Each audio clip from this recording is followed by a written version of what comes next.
La reunión pasada nos quedamos en la maravillosa conquista que realizó don Hernán Cortés, en todas las hazañas y cómo antes de entrar a la Ciudad de México ya le había puesto, puesto nombre a lo que iba a contestar, que en este caso es el virreinato de la Nueva España. Muy bien, pues del lado izquierdo tenemos este virreinato de la Nueva España, todo lo que alcanzó su máximo esplendor. Obviamente cuando inicia la conquista, pues solamente es la parte céntrica, la parte de medio, donde está la Ciudad de México, Puebla, Morelos, el Estado de México, la Ciudad de México, Veracruz. Poco a poco van a ir conquistando hacia otras partes, van a ir evangelizando, donde no va a poder llegar la espada, va a llegar la cruz de la evangelización, hasta llegar a prácticamente todo Estados Unidos. Solamente va a quedar una pequeña parte donde van a estar las colonias de los Estados Unidos, se van a ir ellos después expandiendo, y también hacia abajo se va a ir expandiendo el virreinato de la Nueva España hasta casi todo Centroamérica. Va a haber otros virreinatos, pero es demasiada la información. De hecho, la información que les vamos a compartir en esta tarde, se van a dar cuenta que está llena de muchísimos datos. De hecho, porque son 300 años de historia. Entonces, hablar de 300 años de historia, pues es hablar de 63 virreyes, es hablar de muchos personajes, de muchos evangelizadores, santos, beatos, muchísima gente, muchísimos personajes.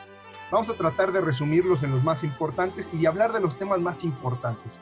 La bandera que tenemos del lado derecho es la bandera del Imperio Español. Esta bandera la adquiere o la hace suya don Carlos V. Carlos V es hijo de Felipe II y doña Juana. Doña Juana, que es apodada la Loca porque al final de sus días sufre de esquizofrenia y se declara incompetente para poder gobernar, y en su lugar gobierna el rey Fernando, el papá de ella precisamente. Después gobierna un poco el cardenal Cisneros, y finalmente quien va a heredar tanto los reinos de sus abuelos, los reyes católicos, como de sus abuelos de Alemania, que son Maximiliano de los Habsburgo, va a ser don Carlos V, va a ser Carlos V de Alemania, porque allá ya había 4 Carlos anteriormente, y va a ser Carlos I de España. Entonces, esta es la bandera que va a regir a todo el imperio hispano-católico, a todo el imperio español. ¿Qué significa esta bandera? Esta bandera significa la cruz de San Andrés. Es la cruz utilizada en la bandera de los borgoñeses. ¿Por qué los borgoñeses? Porque su papá, Felipe II, era de Borgoña, ahí cerquita de Alemania, era duque de Borgoña. Entonces, por eso, don Carlos V, en honor a su padre y queriendo retomar pues toda esta gran cultura, toda esta gran tradición, pues retoma esta bandera, y esta va a ser la bandera de todo el imperio español. Va a ser la bandera de los tercios, que va a ser el ejército oficial de la España del gran imperio, y así se va a ir manejando.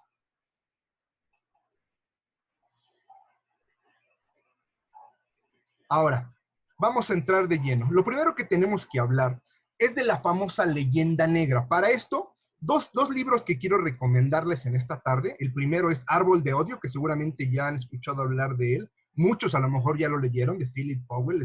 Es un inglés estadounidense que busca precisamente meterse a ver si realmente de dónde vienen todas estas mentiras en contra de España.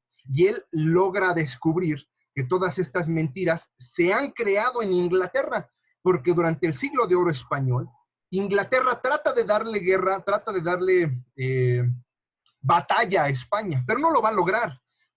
Inglaterra va a ser una nación mucho menor, el imperio español va a ser enorme, va a ser grandísimo. Entonces lo único que va a poder lograr Inglaterra en esos años va a ser generar una serie de mentiras sobre el imperio español, de que el imperio español, que los españoles son sucios, son sanguinarios, son malos, cuando es todo lo contrario. Y el segundo libro que les quiero recomendar, este lo consiguen actualmente en cualquier librería o en la mayoría de las librerías, se llama Imperiofobia y Leyenda Negra, de la doctora María Elvira Roca Barea. Este libro recientemente me encontré con él, es un libro maravilloso, habla de todas las leyendas negras, desde el concepto, desde lo que es leyenda negra, y va desenmascarando poco a poco a todos esos mentirosos, porque eso es la leyenda negra.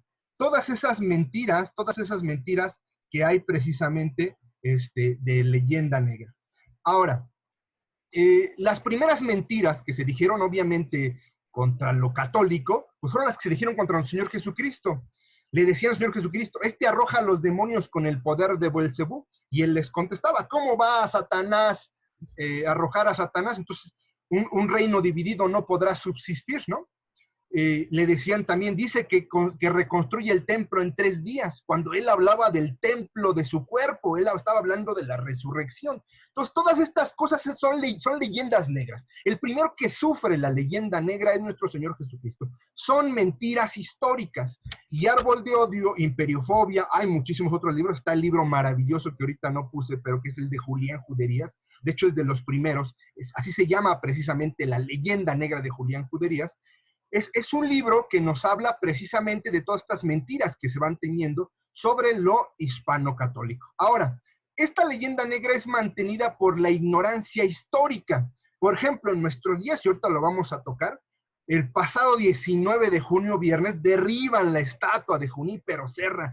Gente ignorante, porque no se le puede llevar de otra manera. Y los que lo mandan, pues son gente mentirosa, que habla mal de lo hispano, siendo que lo hispano es lo que da realce, es lo que da grandeza, inclusive a los de allá, a los Estados Unidos. Ahora, vamos a empezar con uno de los grandes mentirosos de aquel tiempo. Se llama Fray Bartolomé de las Casas. Este gran mentiroso llamado Fray Bartolomé de las Casas escribe una brevísima relación de la destrucción de las Indias. Habla y le escribe al rey Carlos V y le dice que están sucediendo acá muchos asesinatos, y que él es un hombre bueno y que él está viendo por las personas más necesitadas, y hasta la actualidad es el santo, ni siquiera es santo, la verdad, para la Iglesia Católica, Fray Bartolomé de las Casas, pero digamos que así, por así decirlo, es el santo de los liberales, de los izquierdistas. Este Fray Bartolomé de las Casas es un hombre mentiroso realmente, y un hombre que lo va a debatir en su mismo tiempo va a ser un hombre santo, Fray Toribio de Benavente. Más adelante vamos a ver algunos datos más de Fray Toribio de Benavente, pero él es el que hace frente a las mentiras de Fray Bartolomé de las Casas y escribe esa carta al emperador Carlos V, donde le dice y refuta cada una de las afirmaciones que hace Fray Bartolomé de las Casas. Dice, por ejemplo, el mismo Motolinía de Fray Bartolomé, era un hombre insoportable, embustero, embrollador y ególatra hasta lo patológico. O sea, lo pinta realmente como un ser verdaderamente despreciable. Se me figura el antepasado de Benito Juárez. Y Menéndez Pidal, que es un historiador serio hispanista, en su gran libro, es un libro grueso, un poquito difícil de conseguir, sobre el padre de las casas y su doble personalidad, dice Menéndez Pidal, dice, las casas se contradecía, vive del dinero robado para predicar que no se robase. Es más, él mismo hablaba de que había esclavitud aquí en México, siendo que ya había sido abolida, por eso de ahí la leyenda negra de que supuestamente había esclavitud. Y él mismo mantenía como esclavos a algunas personas, él mismo hacía que les sirvieran, o sea, era una persona que no era digno de crédito. Sin embargo, Toribio de Benavente, que es apodado Motolinía, que significa pobre, pues era un hombre querido, amado por los indígenas y que defendía verdaderamente al indígena.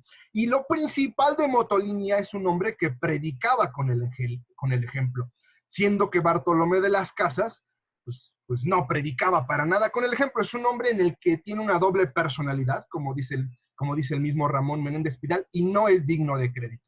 Ahora, tenemos que hablar de los 3 principales puntos comunes donde se encuentra las principales mentiras de todo esto. Y el primero es el despojo de la tierra, porque dicen los antihispanos, los que están en contra del catolicismo, que los españoles solamente vinieron a despojar a los indígenas de sus tierras, cuando no es cierto, porque los indios hasta ese entonces no eran dueños de sus tierras, no conocían el derecho de propiedad. ¿Por qué? Porque era común en aquel entonces la invasión de tribus. O sea, llegaban, por ejemplo, los mexicas, más conocidos erróneamente como aztecas, e invadían y les quitaban toda propiedad y hacían que trabajaran para ellos. Y los aztecas, los mexicas, eran un pequeño pueblo a comparación de todos los que tenían dominados a su alrededor. Por ello es que los indígenas, los verdaderos indígenas, se van a aliar con don Hernán Cortés en contra de los mexicas. Eh, estos personajes van a encontrar lo que es la propiedad privada hasta que conocen precisamente a don Hernán Cortés. Hasta en esos momentos es cuando la van a empezar a encontrar. Y de hecho, a partir de la conquista, es cuando se van a empezar a preguntar todo el mundo si es que existe este derecho de conquista y qué derechos tienen los conquistados. Y de allá de España va a haber un famoso fraile, Francisco de Vitoria, que es el padre del derecho internacional, que va a abogar precisamente por los derechos universales de los indígenas y de los conquistados. Y el testimonio más grande de que no hubo un despojo de tierra, pues es la gratitud de los indios, de los indígenas, que durante 300 años estuvieron agradeciendo. Ahí tenemos esa hermosa imagen, donde están sentados y les está predicando un religioso. Y la esfinge, la estatua que tenemos al centro, es la estatua precisamente del padre del derecho internacional. Del lado izquierdo tenemos un mapa de todo lo que alcanzó el imperio español. Ustedes se preguntarán, ¿y qué tiene que ver ahí el Brasil y el Portugal? Ah, pues durante el reinado de Felipe II, casó con la reina de Portugal y logró la unión desde 1580 hasta 1640 aproximadamente, si no recuerdo mal. Logró la unión de estos dos reinos y por ende el imperio católico se convirtió en el imperio más grande y más importante de todo lo que ha existido alrededor de la tierra. Y logró su máximo esplendor precisamente en el año de 1581, cuando tenían territorios en todas partes, en América, en África, en Asia. Nomás el único lugar en Europa propiamente, y nomás el único lugar donde les faltó fue precisamente en Oceanía. Tanto que el rey Felipe II dijera aquella maravillosa frase que quedara para toda la posteridad. Dice, sobre mi reino nunca se pone el sol. Eso quiere decir que mientras iba amaneciendo en México, iba atardeciendo en las Filipinas y estaba de noche en España, porque el sol siempre iluminaba por lo menos una parte de su reino. Y más adelante vamos a hablar sobre las Filipinas. La verdad es que la aventura de las Filipinas es una aventura tremendamente importante. Por lo pronto, tenemos que continuar. El segundo lugar común que hablan regularmente los ignorantes muchas veces, o a veces de mala fe en contra de la madre patria, es la sed de oro, que los españoles nada más vinieron porque querían robar, que nada más querían llevarse el oro, etcétera, etcétera. Pero lo primero que tenemos que preguntarnos ¿es lícito arriesgar? ¿Es lícito trabajar para obtener un patrimonio? En primera, lo que hacían estos hombres, los conquistadores, pues arriesgaban todo. Está como el Hernán Cortés, que durante toda su vida vivió quemando sus naves, vendiendo todo y después desarmando las naves para arriesgar aquella gran empresa. Además, hay un testimonio muy grande. Si únicamente hubieran venido los españoles por el oro, entonces no tendría por qué haber ciudades, por ejemplo, en Baja California Sur, Baja California Norte, donde es desierto, en el Sonora, en Tamaulipas, donde lo único que hay es desierto. Ahí no hay oro, ahí hay desierto, ahí nada más había personas salvajes. Y sin embargo, ahí llegaron los españoles, ahí llegaron muchos misioneros. Entonces, no solamente son las minas los únicos lugares poblados, sino muchísimos más. Eso no quiere decir que no se haya extraído oro, sí se extrajo oro, y ese oro que se extrajo aquí en México sirvió para la evangelización en muchas partes del mundo, sirvió para financiar las grandes expediciones, sirvió para pagar la defensa de la fe, para hacer frente al Islam en el Lepanto, etcétera, etcétera. Ahora, lo contrario, y que casi nunca hablan, es precisamente la usura. La usura sí es un pecado. ¿Qué es la usura? Es cobrar altas tasas de interés por lo que se presta. Hay personas en la actualidad, principalmente judíos, pues han sido los usureros de toda la vida, que son precisamente los que prestan a altas tasas de interés. Estos judíos usureros, pues prácticamente viven como zánganos. Adolfo Hitler, en su libro Mi lucha, habla de ellos y los trata a ellos de precisamente zánganos, de inútiles, de flojos, porque solamente viven como vampiros, con el colmillo sobre las personas. Prestan dinero, no hacen absolutamente nada y hacen que el dinero obtenga el capital, pero sobre el capital, o sea, intereses sobre intereses. El interés se vuelve a convertir en capital y así infinitamente. Y eso lo condena la iglesia. La iglesia cuando presta a bajas tasas de interés, no presta a esas tasas, a altas tasas de interés. Hoy en la actualidad ustedes si piden un préstamo a cualquiera de los bancos, todos los bancos tienen sus altas tasas de interés arriba del 50%. Por eso es que hace unos años salió aquella ley que decía que tenía que dar a conocer a aquellos que prestaban el famoso CAT, que era el costo anual total, lo que realmente te iban a cobrar, porque te decían, te vamos a cobrar el 3% mensual, pero realmente anualizado se convertía en el 50 y tantos % por el hecho de que era interés sobre interés, o sea, el interés compuesto desde el punto de vista nacional. Y eso sí es un robo. La sed de oro, la sed de conquista, de tener una empresa, de forjar una tierra, de tener un patrimonio, de trabajar por ello, eso no se le puede llamar robo. A lo que sí se le puede llamar robo es a la usura, al hacer más hijos del dinero. Y eso está condenado precisamente por la iglesia.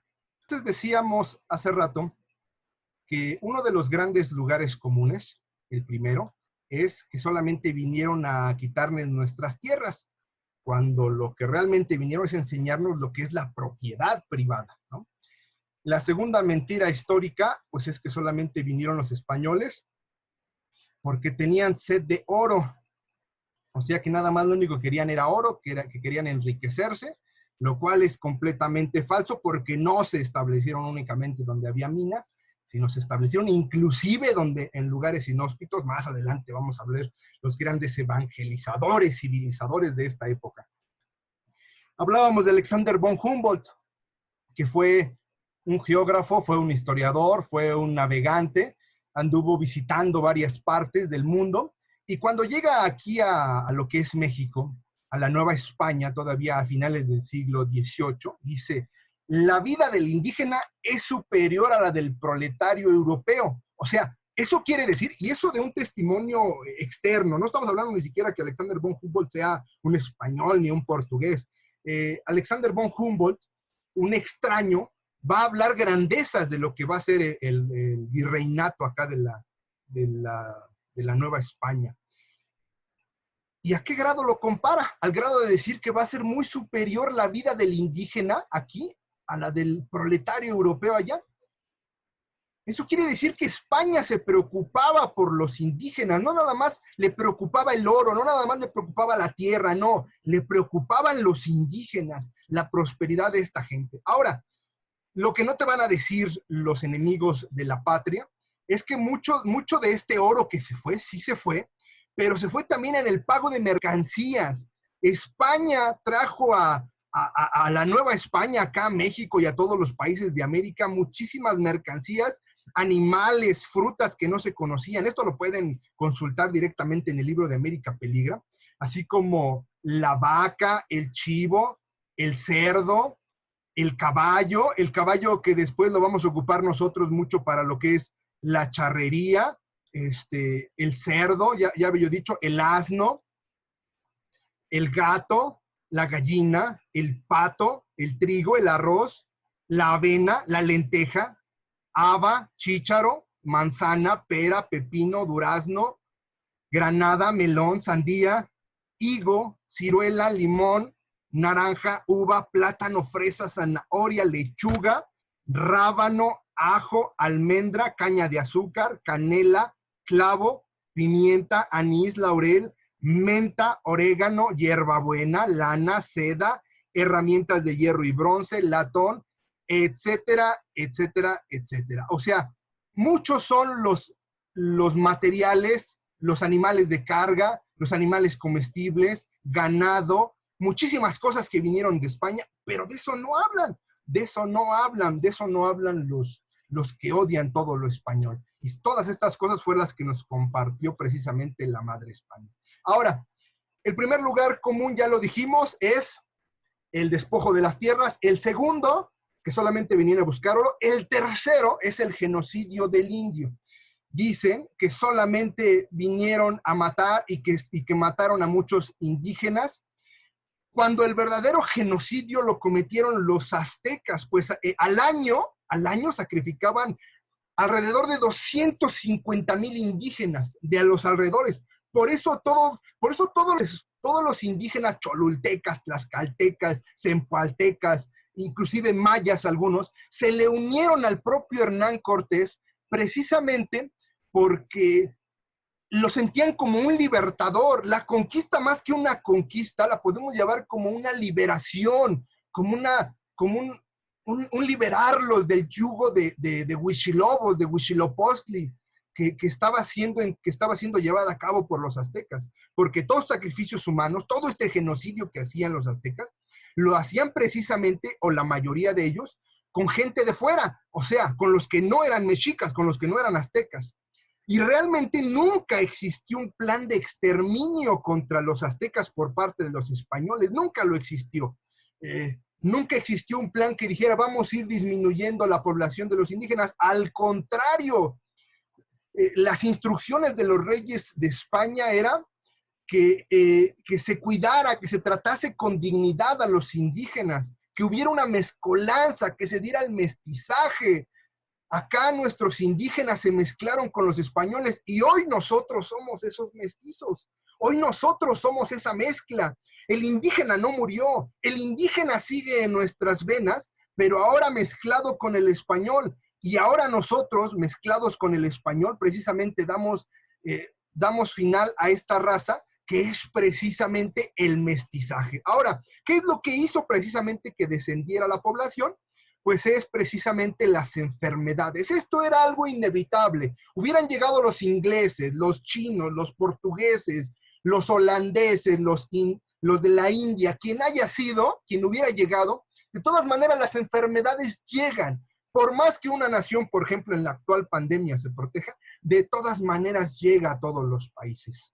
Y las principales enfermedades que llegaron en aquel entonces fue la viruela, el sarampión, que ya lo conocemos, y el cocolistli. Esta enfermedad, que lo que daba era fuerte dolor de cabeza, diarrea y vómito, se cree que probablemente surgió aquí mismo en México. Algunas de estas enfermedades también pudo haber sido que vinieran también del Asia, porque hubo un tiempo, de hecho 250 años, en lo que hubo mucho comercio con la China.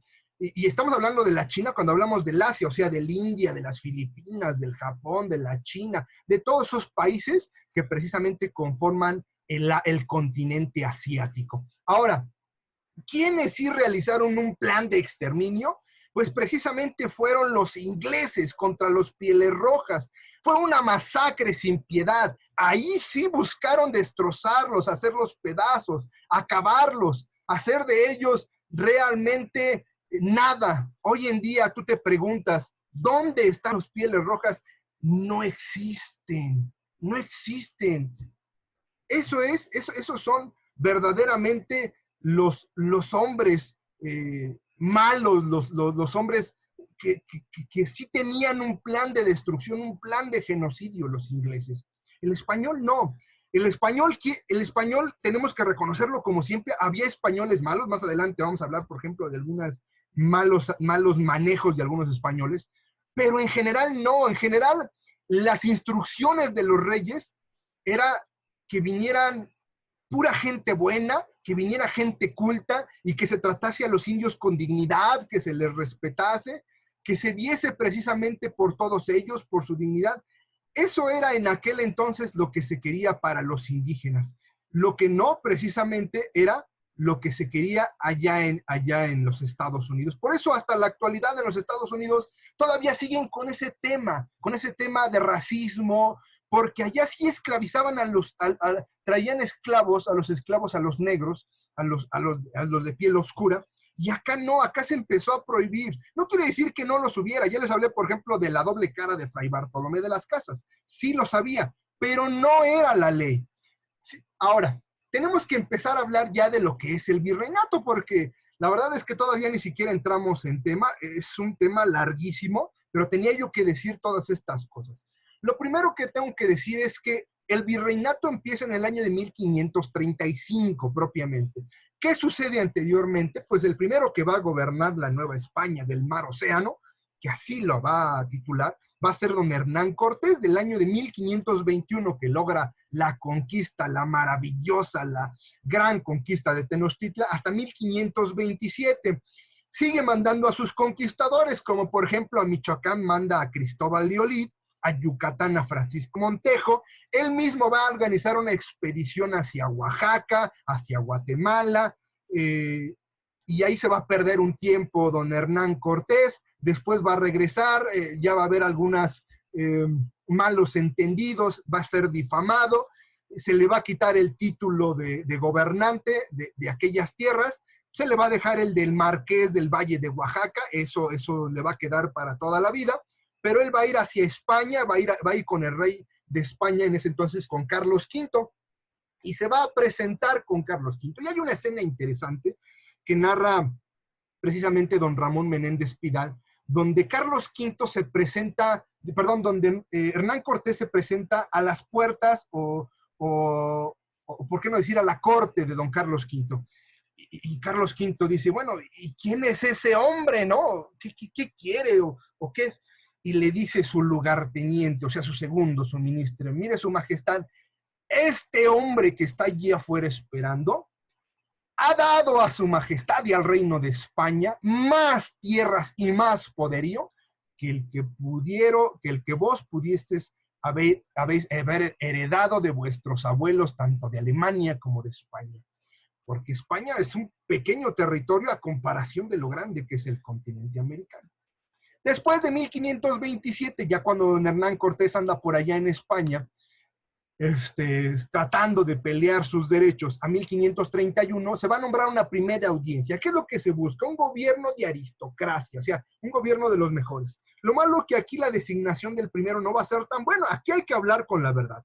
El primer encargado de esta audiencia, donde va a haber otros que lo van a acompañar, va a ser don Nuño de Guzmán.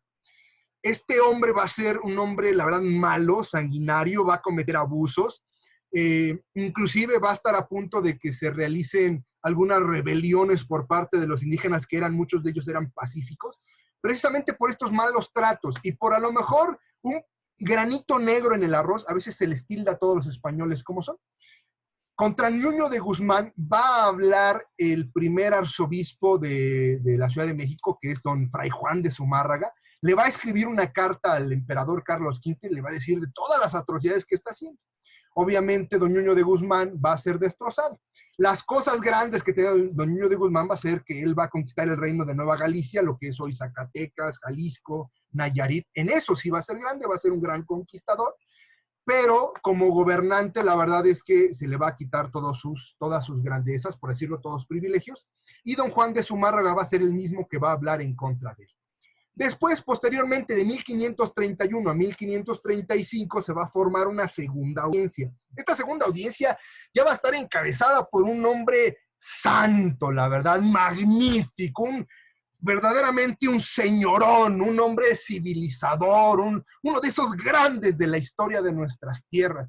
Principalmente quienes más los recuerdan son los pobladores de Pátzcuaro o de Michoacán, pero la verdad es que, por ejemplo, apenas que no hace mucho que visitamos acá cerca de Lerma, con nuestros hermanos que se dedican a la madera, ahí tienen en su iglesia una imagen precisamente de don Vasco de Quiroga, porque don Vasco de Quiroga era como de esos misioneros que no se estaba quieto, que andaba de un lugar para otro y que enseñaba oficios por todas partes.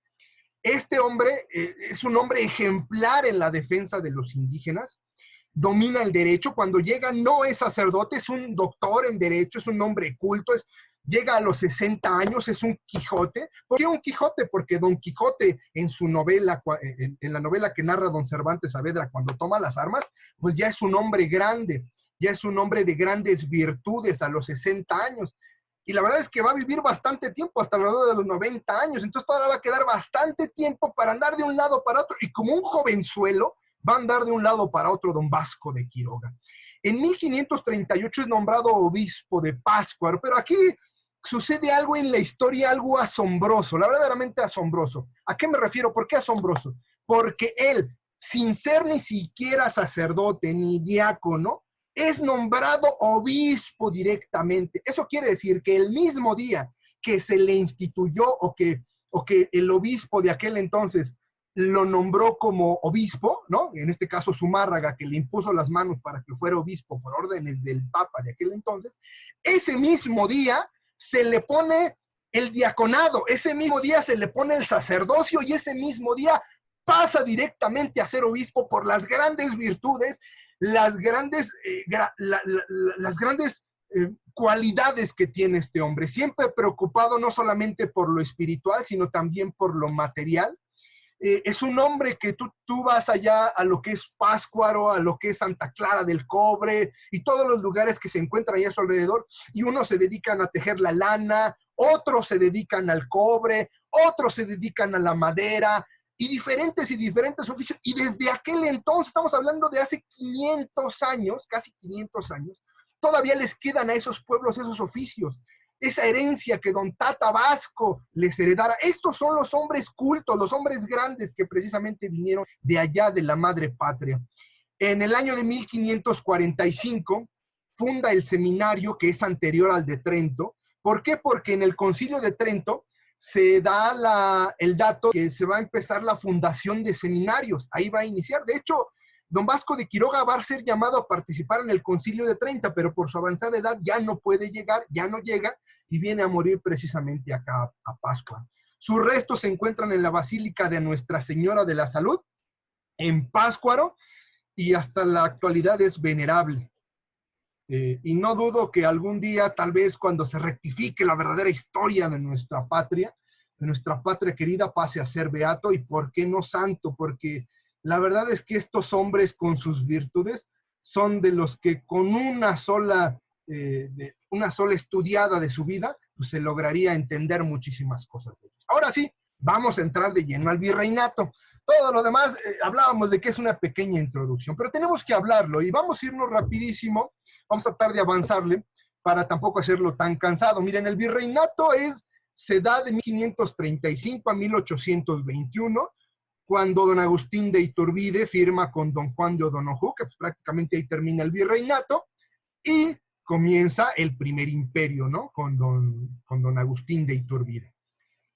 El virrey, ¿qué era el virrey? El virrey era el que gobernaba el virreinato. El virreinato era el lugar donde gobernaba el rey, pero a través de un segundo. El virrey era el que estaba en lugar del rey. Es como en este caso el Papa, que es el vicario de Cristo, que es el que está en lugar de Cristo, o como diría Catalina de Siena, el dulce hombre de Cristo. Lo mismo pasa con el virrey. El virrey tenía que personificar al rey, tenía que tener las cualidades del rey, porque la comunicación entre la Nueva España y España tardaba 3 meses en llegar. Entonces, durante esos 3 meses, la verdad es que aquí sí era un virreinato, porque había alguien que gobernaba directamente. Allá en Estados Unidos había colonia, por eso no podemos hablar aquí en México ni en América, en lo que fue conquistado por España, de colonias. Porque nosotros no fuimos una colonia, fuimos un virreinato. El virrey tenía todo el poder. Allá en los Estados Unidos sí fueron colonias que después se unieron. No, aquí ya nacimos unidos. Aquí el virreinato unió a tlaxcaltecas, a cholultecas, aztecas, mayas, incas, a todos los poblados para formar precisamente todo este conglomerado alrededor del gran imperio español. El primer virrey es don Antonio de Mendoza y el 63º virrey es don Juan de O'Donoghue, de los cuales ahí tenemos sus imágenes. El primer virrey, un hombre verdaderamente insigne, valiente, de grandes virtudes. El último virrey ya prácticamente no gobernó, ya prácticamente solo llegó a firmar, aunque fue nombrado, ya solo llegó a firmar prácticamente con don Agustín de Iturbide. Ahora, había algo en aquel entonces que no nada más le dejaba al rey toda la potestad. Había algo que se llamaba el Consejo de las Indias, que era un órgano consultivo y legislativo. Arriba tenemos una imagen donde están dilucidando principalmente entre hombres sabios, religiosos. De hecho, eso es la aristocracia, el gobierno de los más buenos, de los más santos. Y la verdad es que podemos hablar que toda esta mezcolanza de gobiernos es algo de lo que ya hablaba Santo Tomás de Aquino. Santo Tomás de Aquino habla de un gobierno mixto, donde se mezcla un poco de monarquía, donde tenemos un monarca, que en este caso es el virrey, tenemos una aristocracia, que es el Consejo de las Indias, y tenemos un poco de democracia o participación del pueblo. Y eso es para la iglesia el mejor gobierno. Y quisieron implantarlo aquí en nuestras tierras. O sea, lo que nos dieron a nosotros no fue lo peor, no nos dieron la tonta democracia, lo peor que es la democracia, sino que nos dieron el mejor gobierno que como católicos concebían. El mejor gobierno concebido desde el punto de vista católico es este gobierno mixto, encabezado por un rey, aconsejado precisamente por un consejo, y con un poco de participación precisamente de algo de democracia del pueblo. Ahora, este consejo era similar al que había allá en Castilla y Aragón. En Castilla, por ejemplo, cuando tomaban una decisión los reyes, había un consejo, había una serie de nobles, entre ellos obispos, entre ellos gente de grandes virtudes, que se acercaban. Por ejemplo, dentro del Consejo de Isabel la Católica estaba el cardenal Cisneros, estaba el mismo Chacón. Les recomiendo mucho esa serie llamada Isabel, nos ayudaría mucho a entender la figura enorme de Isabel la Católica. Y en Aragón también había un consejo, como por ejemplo Palencia, que asesoraba al rey allá en Aragón. Por este consejo pasaban todas las decisiones, incluso las del rey. O sea, el rey no podía actuar de manera arbitraria. Lo que hacía este consejo es que esto se volviera una dictadura, que se volviera algo donde el rey hiciera su propia voluntad. Sí, el rey era el que encabezaba, el rey era el que mandaba, sí, pero había un órgano de sabios, de santos, de hombres santos, que precisamente lo primero que hicieron fue hacer la recopilación de leyes, de estas leyes de las Indias. Y este es un legado que ha quedado para la posteridad. Ningún pueblo le da a su pueblo conquistado unas leyes que lo defiendan. No, llega una nación como los Estados Unidos, conquistan el norte de los Estados Unidos y no se van a preocupar por ponerles leyes para defenderlos. Al contrario, los van a hacer sus esclavos, por eso el problema actualmente existe allá de la esclavitud. Sin embargo, aquí en la Nueva España, en México y en toda América, sí se preocuparon por ello. Miren, el libro muy recomendado que tenemos, que les puedo recomendar, la verdad es que llevo un 90% de este libro, pero es un libro maravilloso, es el de Historia de la Iglesia en México de José Gutiérrez Casillas. Es un historiador contemporáneo al Papa Juan Pablo II, todavía inclusive en sus últimos escritos habla sobre de él, escribe grandes hazañas sobre el Papa Juan Pablo II y escribe toda esta maravillosa historia de la Iglesia en México. Y así como pues hay muchísimos otros libros. Otra institución u otro tema importante en todo esto, pues es el Real Patronato. Hay que entender bien qué es el Real Patronato, porque si no nos podemos confundir. El Real Patronato es que la corona española recibe del Papa la misión y el derecho de evangelizar. Eso es lo que recibe. El derecho y el deber de evangelizar. Pero con ese derecho y ese deber, el Papa les da algunas prerrogativas. Primero, en el año de 1501, el Papa Alejandro VI, que es el Papa Borgia, el Papa español, concede el diezmo. O sea, que todo lo que recabe la iglesia va a ir a parar a manos de la corona. Ustedes dirán, pues eso es una opresión del gobierno contra la iglesia. Pues todo lo contrario, la verdad es que todo lo que recopilaba de diezmo el gobierno, pues era poco a comparación de todo lo que daba el gobierno, en ese caso los reyes y los virreyes, para la evangelización, para la instrucción, para el sostenimiento de conventos. Y esa era la condición por la que el Papa Alejandro les dio el diezmo, que era erigir las iglesias y sustentarlas. Entonces el diezmo se convirtió más como en un impuesto de gobierno, sí, pero para apoyar las iglesias. Estamos en un tiempo en que lo más importante es la fe, es propagar la fe, es defender la fe, es vivir la fe. Estamos en un tiempo maravilloso, estamos en el tiempo de la Edad Media de América, la gloriosa Edad Media, porque es el tiempo en el que estamos en un tiempo cristocéntrico, donde lo más importante es nuestro Señor Jesucristo. Y en el año de 1508, el Papa Julio II da poder de nombramiento a los a los reyes. No quiere decir que los reyes iban a poner las manos sobre un obispo, iban a decir, ahora yo te nombro obispo Vasco de Quiroga. No, ellos proponían a los hombres más buenos y más sabios para sentarse en los cargos más importantes, incluyendo obispos y superiores de las órdenes religiosas. Dirán, híjole, ¿y eso no es mucho abuso? Pues déjenme decirles que fue un caso atinado. La verdad es que verdaderamente atinado, porque gracias a ello es como los grandes reyes pudieron nombrar a gente verdaderamente santa. Por ejemplo, don Francisco de Cisneros, la reina Isabel la Católica tuvo que sacarlo de ahí de su convento y ya aún así frente a ella le dice, usted va a ser el obispo y mi consejero y va a estar aquí. Y le dice, no, yo no quiero estar aquí, yo quiero vivir allá en mi convento, quiero estar allí feliz, seguir orando, seguir en mi convento entregándome a Cristo. No, usted me va a servir aquí.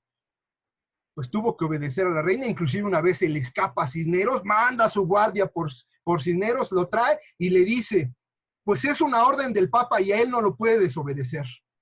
Hasta ese grado.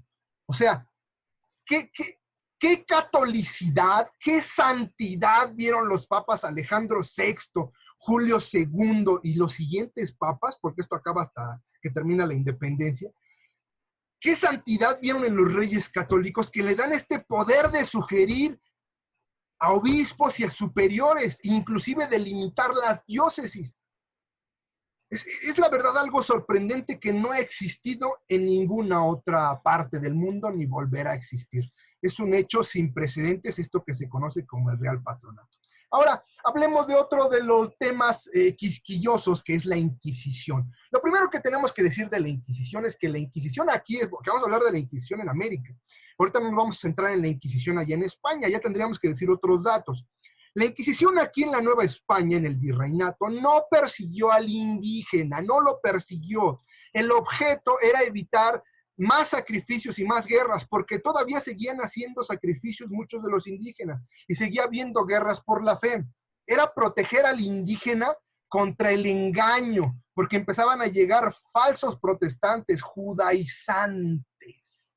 Oílo bien, judaizantes. ¿Quiénes son estos judaizantes?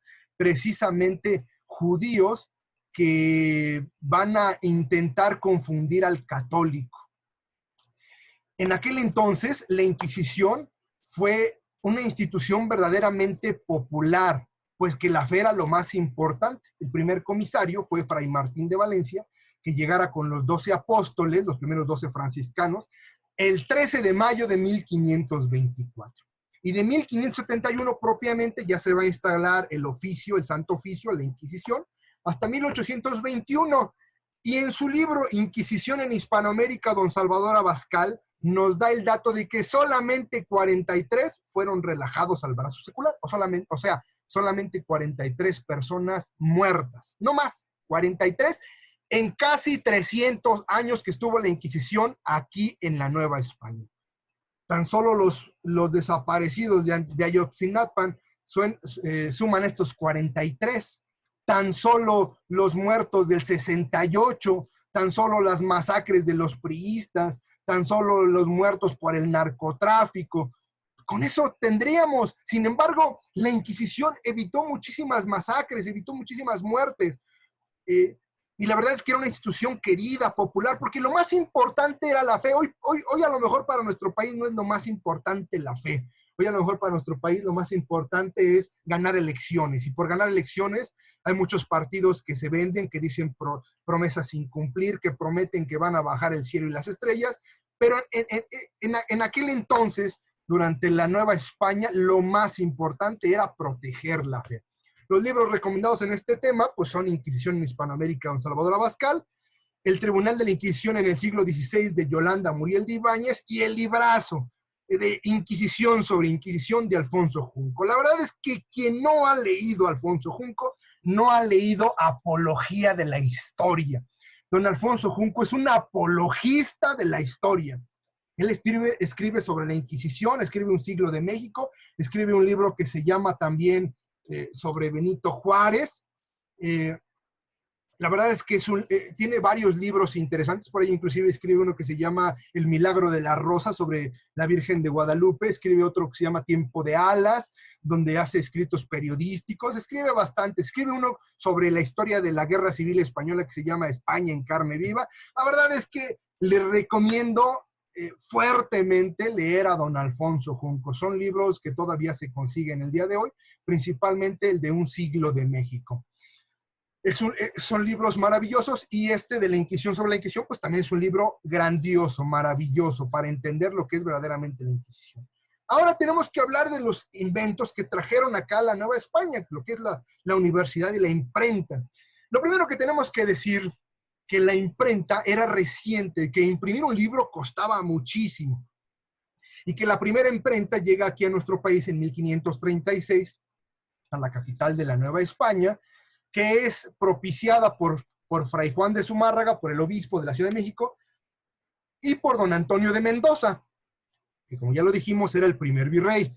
El primer impresor era un italiano que se llamaba Juan de Palos. El primer libro que se imprimió fue este, Breve y compendiosa doctrina cristiana de lengua mexicana y castellana. Qué chistoso, ¿no? Que lo primero que imprimen es para traducir precisamente la doctrina cristiana al náhuatl. De lo que más están preocupados, no les va a preocupar como en la actualidad de imprimir el TV novelas o imprimir el libro vaquero. No, lo que más están preocupados es porque los indígenas entiendan la fe, porque se salven. Eso es lo más importante en aquel entonces.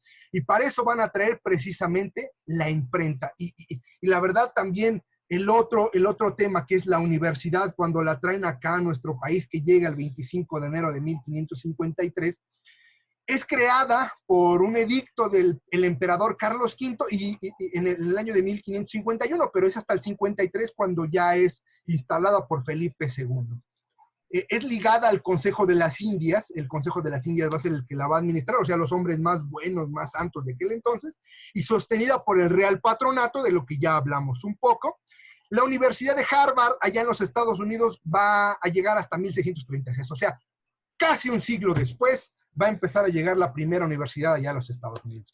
Pero déjenme decirles un dato que a lo mejor ignoramos. La universidad es una institución católica que surge en la época que los enemigos llaman oscurantismo, o sea, en la Edad Media. Y en la Edad Media surgen aquellas grandes universidades, la Universidad de Harvard, la Universidad de Cambridge, la Universidad de París, Francia, la Universidad de Salamanca, de Alcalá de Henares. Todas esas grandes universidades, inclusive el concepto de universidad, surge en la odiada, en la vilipendiada Edad Media, que realmente es la época de oro de la Iglesia Católica. El libro aquí recomendable para todo este ambiente filosófico, cultural, pues es el libro de ambiente filosófico de la Nueva España de David Mayagoitia. Muy bien, vamos a hablar de otro tema, porque este también es interesante, pero que tiene que ver con el tiempo del virreinato, la primera vuelta al mundo. La primera vuelta al mundo. Esto parecería una novela de Julio Verne, pero no, esto es nada más que historia. El primero que realiza la vuelta al mundo, que intenta realizar la vuelta al mundo, comprobar que el mundo es redondo, es precisamente don Fernando de Magallanes, del cual ahí tenemos su fotografía. Va a escribir inclusive el novelista don Stefan Zweig de él, que va a ser la aventura más audaz de la humanidad. Y quien lo va a acompañar en su viaje va a ser Juan Sebastián Elcano. Ellos van a salir de España el 20 de septiembre de 1519. 1519, si lo recordamos acá en la Nueva España, pues todavía don Hernán Cortés apenas va iniciando su incursión acá a las tierras de Veracruz, todavía ni siquiera llega a Tenochtitlan. Empieza a bajar por donde está Brasil, si seguimos la línea roja, llega ya al Estrecho de Magallanes. ¿Por qué es el Estrecho de Magallanes? Porque hay una isla que está conectada ahí, que es la Tierra del Fuego, porque cuando llegan a esas tierras, escriben estos navegantes que por la noche brillan algunos extraños fuegos, por eso le llaman la Tierra del Fuego a aquellas tierras, y por eso ese estrecho se va a conocer como el Estrecho de Magallanes.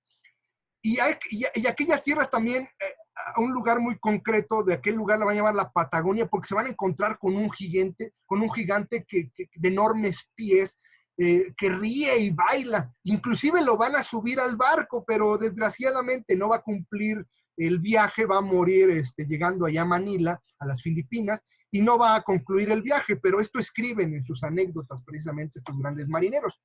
Ya el 27 de abril de 1521 es asesinado ahí Magallanes. Magallanes no logra concluir la vuelta al mundo, su sueño no lo logra cumplir él. Quien sí lo cumple es Juan Sebastián Elcano, que regresa al mismo lugar de donde llegaron el 6 de septiembre de 1522, después de la conquista, y completa la travesía. Habían salido 265 hombres y solamente regresaron 18 para cumplir ese gran sueño, porque precisamente allí en las Filipinas había muerto Fernando de Magallanes, precisamente porque Fernando de Magallanes lo primero que buscaba era acercarse a los indios, a los indígenas, a los habitantes de aquellos lugares, y logra el bautismo del cacique de Cebú en aquel entonces. O sea, veamos cómo aunque son navegantes, aunque son conquistadores, lo más importante que corre sobre sus venas es precisamente lo que es la evangelización, es lo más importante. Y el libro recomendable pues, es el de don Alfonso Trueba, es un libro de no más de 80 páginas, La conquista de las Filipinas, para entender todo esto. Y vámonos un poquito más rápido porque se nos está yendo el tiempo muy rápido. Y vamos a ver que de todo esto va a surgir el famoso galeón de Manila o la nao de China. El primero en iniciar el tornaviaje va a ser el gran evangelizador, fraile, en 1565, don Andrés de Urdaneta, que va a encontrar la ruta de regreso. ¿Por qué? Porque a partir de ese entonces van a empezar a surgir barcos. La corriente, los aires los van a llevar de Acapulco a Manila, las Filipinas, pero luego querían regresar y los vientos ya no los regresaban. En ese entonces pues no existía la misma tecnología que en la actualidad. Y entonces es don Andrés de Urdaneta que va a estudiar los viajes y un poquito más arriba va a lograr el tornaviaje, o sea, el viaje de regreso. Y gracias a eso, durante 250 años vamos a tener comercio con China, la India, Pakistán, con Japón, con Filipinas, etcétera, etcétera. Gracias a eso es por lo que Felipe de Jesús va a poder llegar al Japón. Fray Bartolomé, el beato Bartolomé de Laurel, Bartolomé Gutiérrez, van a llegar también a esas tierras. Se van a empezar a intercambiar sedas, porcelanas, cerámicas, tés y algunos otros productos durante 2 siglos y medio. Pero lo más importante que se va a llevar a las Filipinas va a ser la fe. Este famoso tornaviaje pues va a permitir que exista mucho comercio entre precisamente todos los habitantes, tanto de lo que va a ser México, desde Acapulco hasta Manila. Y gracias a este comercio es por lo que vamos a tener mucho intercambio de mercancías. Ya les hablaba de las sedas, de la porcelana, del té. De hecho, allá en Puebla tienen la China poblana, que es una mujer asiática que precisamente durante este entonces llegó allá a Puebla y se le atribuye la creación de ese traje típico de la China poblana. Otro dato interesante es que también los gallos provienen del Asia. Los primeros en echar a pelear los gallos, dirían, de esta tradición que hoy se ha vuelto muy mexicana, fueron los de la India, y de allá se empezaron a traer gallos para que a través de las Filipinas, de Manila, llegaran todos estos cargamentos. Se hacían de 2 a 3 viajes al año. Después muchos de estas mercancías también se llevaban a España y hubo una verdadera globalización, un verdadero intercambio de mercancías. De aquí se llevaban a Manila, al Asia, del Asia se traían a México, de México, de la Nueva España, se llevaban a España, y así había esta gran, durante el imperio de Carlos V, de Felipe II, y durante 250 años. Este intercambio se interrumpe cuando llega la independencia de México. Y este es hermoso libro, La Nao de China, de precisamente Francisco Santiago Cruz. Hoy las Filipinas entenderemos por qué es una nación que habla el español, que es un país católico, y por qué tenemos tanto en común, y por qué los filipinos son nuestros hermanos, nuestros verdaderamente hermanos. Otro hecho que tampoco podemos olvidar son las apariciones de nuestra Madre Santísima. El hecho ustedes ya lo conocen, no vamos a ahondar en cuestiones que ustedes ya conocen. Vamos a tratar de sacar algunos datos que seguramente han quedado más en los libros de historia. Por ejemplo, el dato del libro más antiguo o que más se tiene en la actualidad es el Nican Mopogua de Antonio Valeriano. Aunque existen algunos datos de que el mismo Zumárraga escribió algo sobre las apariciones, sin embargo ya no se tiene ese libro en la actualidad a la vista, se perdió.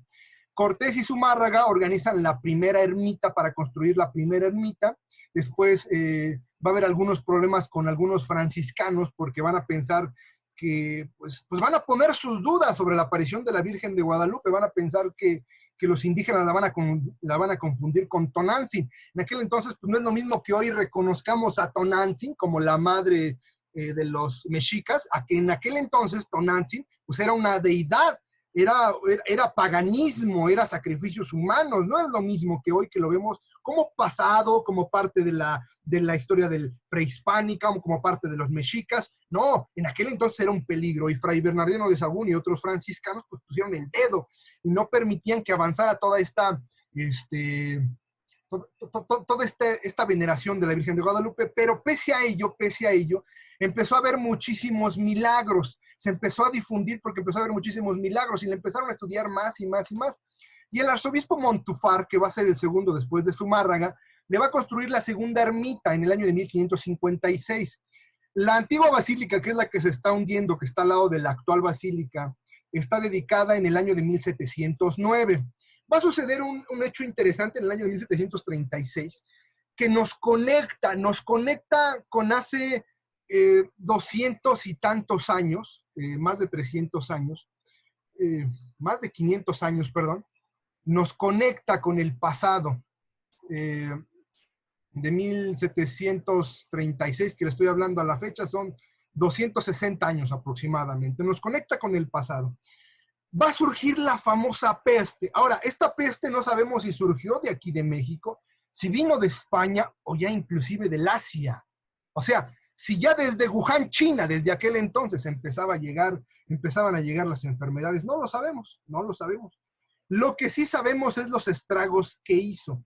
Esta peste estaba caracterizada por frío intenso, temblor en todo el cuerpo, fuerte dolor de cabeza, estómago, flujo de nariz y sangre. Y si el día de hoy está costando mucho trabajo para sacar una vacuna, para sacar un remedio, para sacar un medicamento en contra del COVID-19, en aquel entonces, 1736, pues era algo verdaderamente complicado. Y entonces la población llegó a diezmarse, alrededor de 200,000 personas murieron. Hoy las cifras, hace rato lo estaba yo checando, estamos hablando que hay, según oficiales, hay 208,000 contagiados, más de 25,000 muertos en todo el país, 208,000 contagiados. Pues en la Nueva España, en 1736, hubo pero 200,000 muertos. O sea, algo verdaderamente espantoso, verdaderamente criminal, muertos por todas partes. La gente estaba desesperada y voltearon a ver a nuestra Madre Santísima. El 11 de febrero de 1937 van a jurar patrona de la Ciudad de México a la Virgen de Guadalupe. El 26 de mayo se da a conocer durante las misas a todo el pueblo y comienza a disminuir el número de muertos de 50 que había diarios a 3. Todo esto pues empieza a voltear los ojos hacia nuestra Madre Santísima que nos libró de aquella peste en 1736, que pretendía acabar con toda la Nueva España, con todo el México naciente, pero que no lo logró gracias a la mano protectora. Pues ella nos lo dijo: ¿qué no estoy yo aquí que soy tu madre? ¿Qué no estás bajo mi regazo? Y en 1756 Benedicto XIV dijo: no hizo cosa igual con ninguna otra nación. Este mismo Papa concede misa, oficio, o sea, todas las oraciones propias de la Virgen de Guadalupe, confirma el patronato, o sea, de que es patrona de México, después se va a hacer el patronato de toda América, y va a conceder indulgencias. Desde entonces la Virgen María, desde el año de 1736, va a adquirir un peso para los mexicanos tremendo, para que en la actualidad, en todas partes, en todo México, somos guadalupanos. A todos se nos enchina la piel cuando empezamos a escuchar aquella hermosa canción de Desde el cielo una hermosa mañana. En todas partes, en los talleres, en las fábricas, en las empresas, en las oficinas de gobierno, en todas partes, nuestra Madre Santísima es el centro en aquellas fechas. Ahora, no todo termina ahí. También tiene que haber hombres santos. Ahí apenas va a empezar. Estamos hablando del del 12 de diciembre de 1531, de la última aparición de la Virgen de Guadalupe. Pero gracias a ella, gracias a la protección de nuestra Madre Santísima y gracias también a los grandes evangelizadores de los que vamos a hablar a continuación, es que se logra la evangelización de todas nuestras tierras. Fray Toribio de Benavente, que ya habíamos hablado un poquito de él, que hizo frente a ese doble cara que es don Fray Bartolomé de las Casas, es uno de los primeros 12 franciscanos que llegan. Recuerden que llegaron el 13 de mayo los primeros franciscanos de 1524. Este hombre se dedicaba a evangelizar y enseñar oficios. Carlos V inclusive le ofrece ser obispo de Guatemala y Yucatán y este no acepta ser obispo, declina y lo que quiere seguir es evangelizando. Funda Puebla. Aquí hay un dato interesante por si no lo conocían. Este señor funda Puebla, no por el hecho de que él haya sido el que haya establecido la ciudad de Puebla, sino más bien que él organiza la primera misa para la fundación de la ciudad de Puebla como tal, y le pone el Puebla de Los Ángeles. El Puebla de Los Ángeles, proviene de este gran hombre, casi santo, Fray Toribio de Benavente, alias Motolinía. Pues dice que en un sueño estaba Fray Toribio de Benavente y vio cómo antes de oficiar misa y de inaugurar la ciudad de Puebla, unos ángeles estaban trazando la ciudad de Puebla. Por eso le va a llamar Puebla de Los Ángeles. El 16 de abril de 1531 es cuando se atribuye la primera misa, la inauguración de esta maravillosa ciudad. Después tenemos a Fray Pedro de Gante. Fray Pedro de Gante, que es el titán de la educación, es pariente de Carlos V. ¡Ojo! O sea, no venía cualquier persona, no evangelizaba a nuestros indígenas cualquier persona. Venían gente noble, gente rica, que dejaba todo su conocimiento, se quitaba de todo su poder, de todas sus riquezas y venía hacia acá a evangelizar. Se dedica a dirigir la primera escuela, enseña gramática, música, pintura, arquitectura, oficios. Ya están esos dos hermosos libros, Fray Pedro de Gante, de Ezequiel a Chávez, y 12 antorchas de Alfonso Trueba. Ahora, también tenemos otro de los grandes, que es Fray Domingo de Betanzos. Este Fray Domingo de Betanzos era un hombre sobresaliente. Alberto María Carreño va a escribir muy bien en un libro bastante grueso sobre él, y va a decir que va a ser un hombre de los hombres más cultos de allá de España, y él va a venir aquí, él va a promover la famosa encíclica, o la famosa bula más bien, la Sublimis Deus. La Sublimis Deus va a ser aquella carta donde su santidad Paulo III, en el año de 1537, va a declarar a los indígenas como hombres con todos los efectos y capacidades cristianos. O sea, se avanza muchísimo, hay un debate, no solamente es el Padre Victoria, son los dominicos, este dominico Fray Domingo de Betanzos, son los franciscanos, más adelante van a ser los jesuitas, los agustinos, todas las órdenes religiosas se van a volcar hacia la Nueva España para evangelizarla, y ahí está este libro hermoso, Fray Domingo de Betanzos, de Alberto María Carreño. Los siguientes que quiero presentarles, pues es a Fray Julián Garcés, que es el primer obispo de Tlaxcala y primer obispo en todo México. Se le da este honor a los tlaxcaltecas porque son los fieles amigos de don Hernán Cortés, quienes salvan la conquista. Llega en 1527, edifica el hospital de Perote en Veracruz, que realmente este hospital lo pone entre el camino que está de Veracruz a Tlaxcala, precisamente para todos aquellos que enfermaban o que tenían algún padecimiento a medio camino.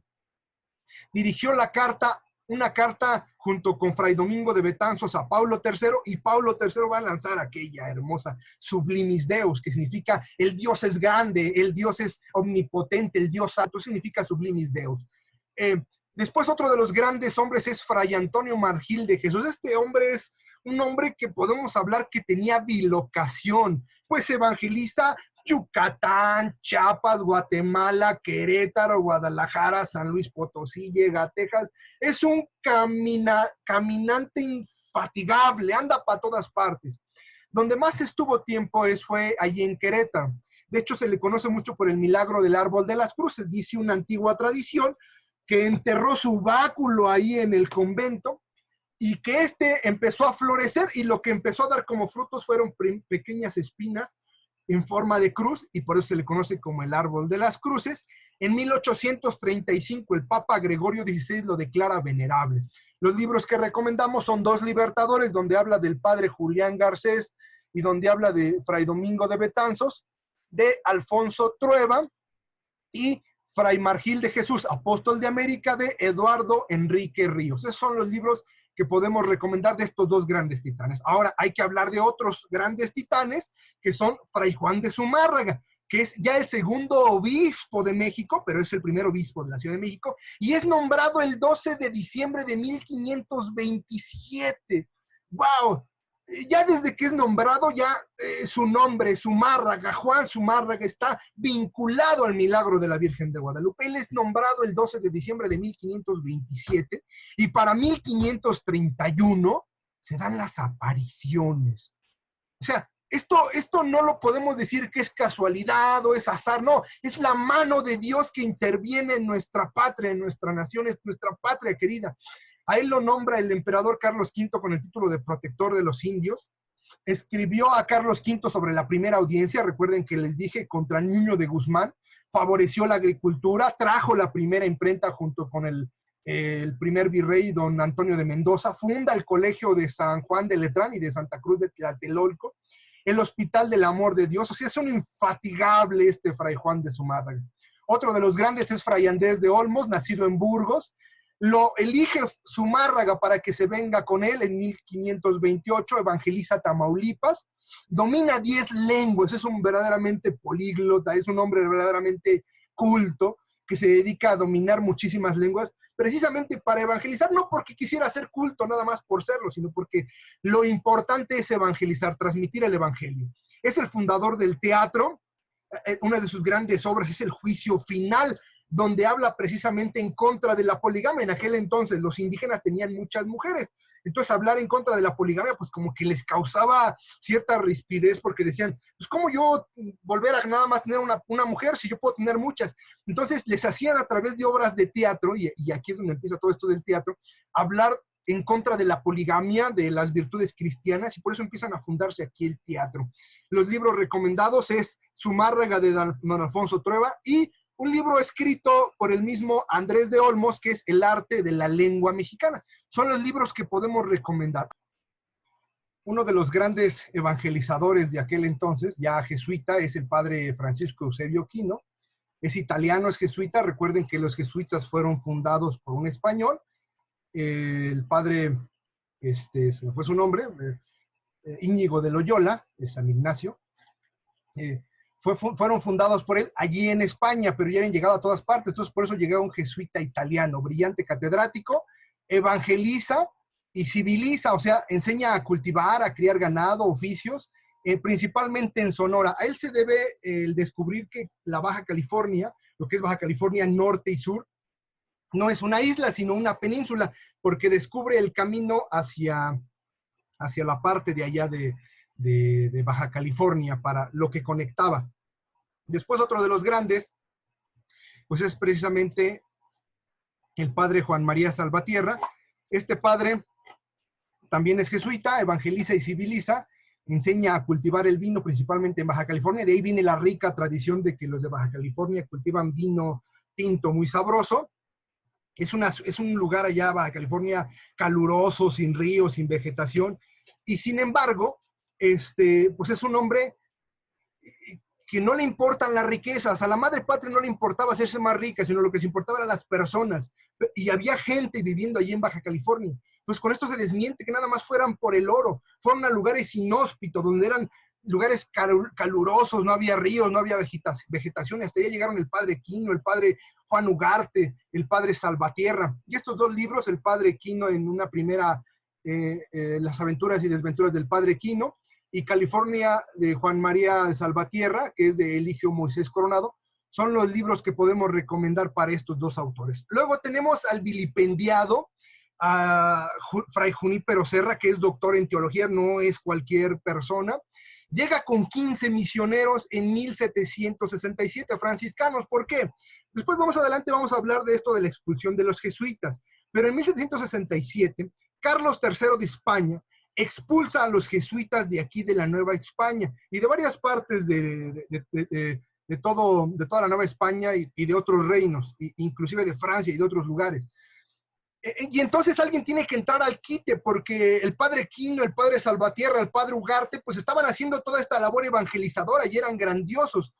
Y entonces va a llegar este hombre, este gran misionero, el padre Junípero Serra, y va a empezar a fundar, o funda 9 de las grandes misiones de la Alta California. Su estatua se va a encontrar en el Capitolio junto con Reagan, que va a ser uno de los hombres ilustres de allá de los Estados Unidos. Fue canonizado recientemente en el 2015. Esta es la figura que tiraron el 19 de junio de este año, del año 2020, que tiraron ignorantes. Este era un defensor de los indígenas. Este era un hombre culto que enseñaba, que civilizaba, que creaba colonias. No era un hombre que explotaba. ¿Por qué no tirar mejor la de todos esos grandes esclavistas ingleses de los Estados Unidos? No, estos son hombres santos, estos son hombres que civilizan, son hombres que se entregan, son hombres santos, sabios. Y el padre Junípero Serra es tan sabio y tan santo que ha llegado ya a los altares desde el 2015, lo han nombrado ya santo. Entonces, la verdad es que es mera ignorancia de todos esos hombres y mujeres que realicen estas barbaridades de querer derrumbar una estatua. Tendrían que derrumbar toda la civilización en Estados Unidos para poder borrar el nombre de don Junípero Serra de allá de los Estados Unidos.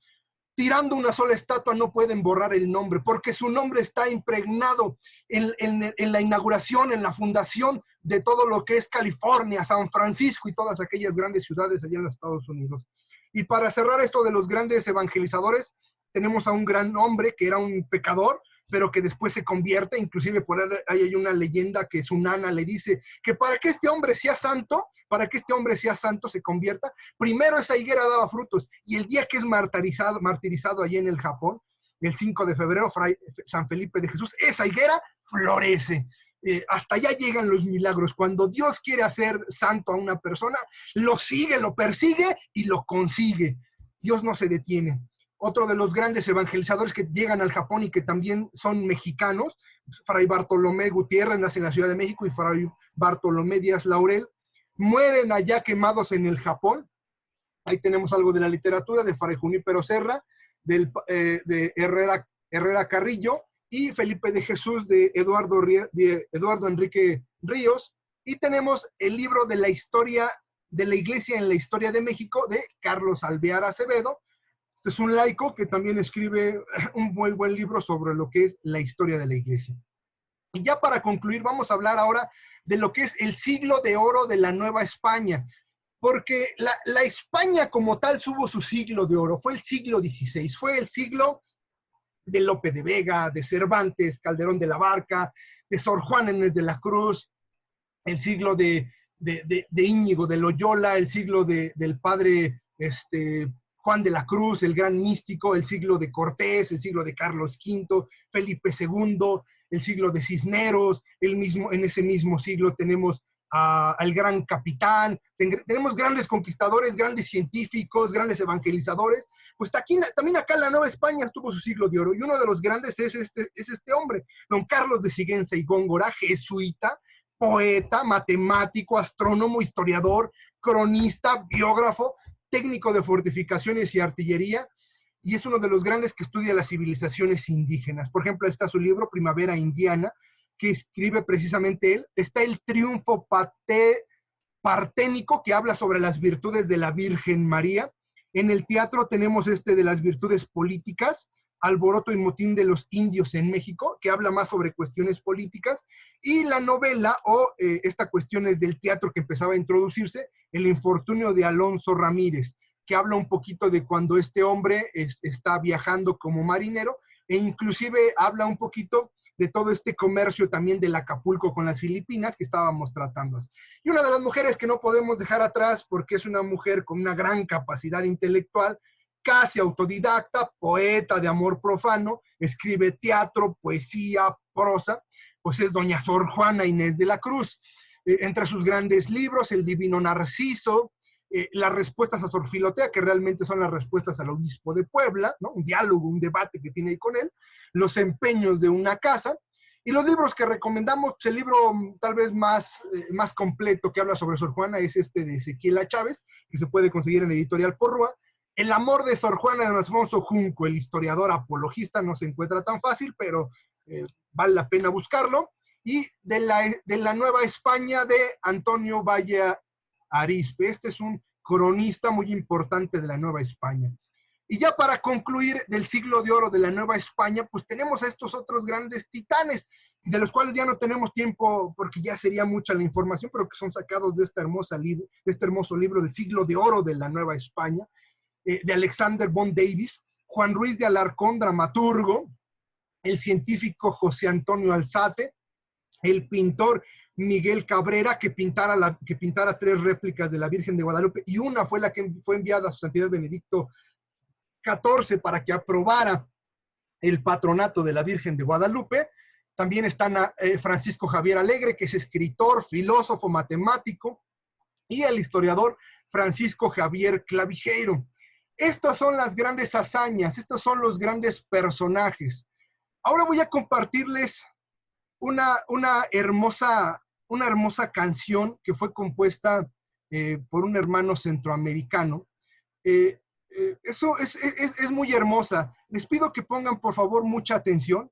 La verdad es que esta bella melodía nos sirve para enamorarnos más, para apasionarnos más, tener un amor más querido sobre nuestra patria, principalmente porque esto es lo que tenemos que amar, lo que tenemos que defender, nuestros valores culturales de Hispanoamérica, que hoy están siendo pisoteados en todas partes, en las redes sociales, en los diálogos comunes, en todas partes. Este amor a la patria está siendo vilipendiado, está siendo odiado. Vamos a poner atención a esta hermosa canción, por favor. Es de Fernando Ubiergo y se llama precisamente Patria Querida. Es una hermosa canción que nos habla precisamente de lo que es el amor a la patria.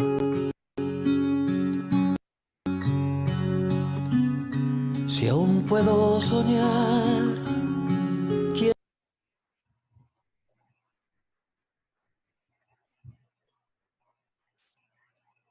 Permítanme, estoy teniendo unos problemas técnicos. Le doy a iniciar nuevamente. Debe de agarrar ahora sí. Permítanme.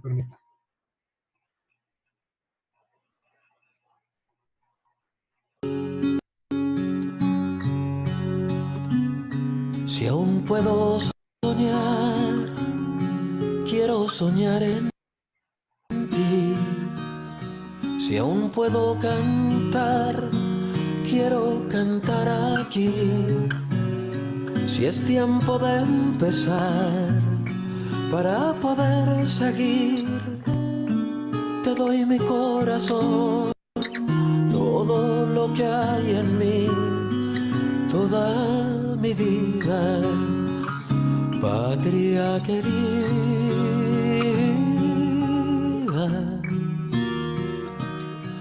querida patria,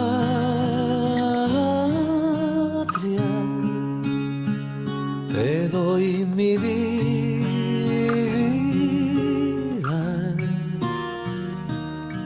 te doy mis ansias.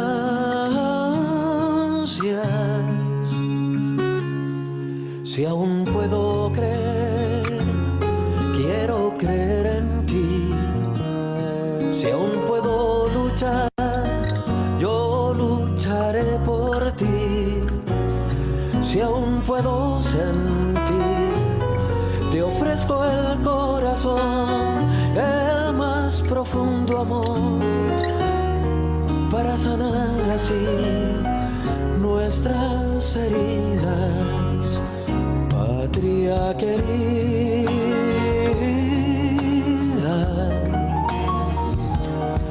querida patria,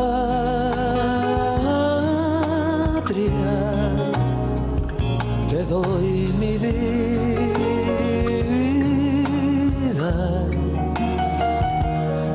te doy mis ansias.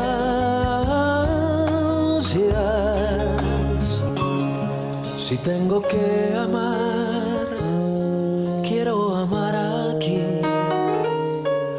sueños, mi mujer, los hijos que te di. Si tengo que llorar, si puedo ser feliz, quiero que sea en ti, así hasta morir toda mi vida. Patria querida,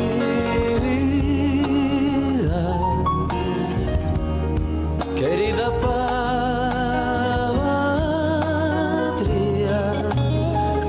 te doy mi vida,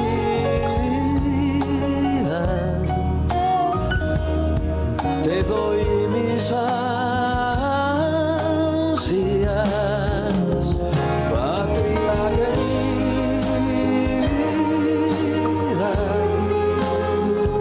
querida patria, te doy mi vida, te doy mis ansias, patria querida,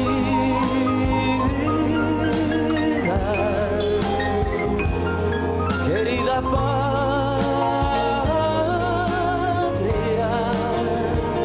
te doy mi vida, te doy mis Bueno, hasta aquí llega prácticamente la presentación.